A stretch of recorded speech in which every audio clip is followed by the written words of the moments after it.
Time now for this week's shocking stat.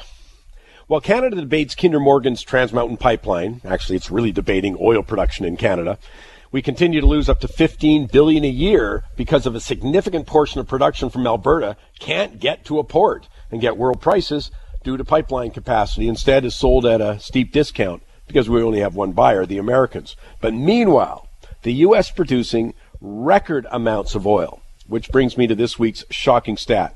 The output from just three areas, the Texas Permian Basin, the Eagle Ford region in South Texas, and North Dakota's Bakken Formation, is producing at the rate of nearly 5.75 million barrels a day. What's incredible, that's 26% above their April 2017 production.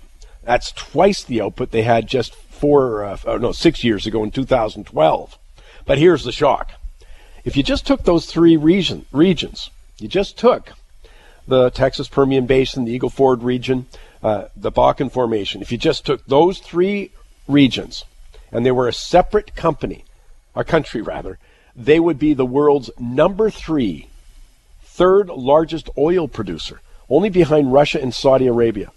What an incredible, I read that and it just sort of blew me away. More production than Canada in those three separate regions.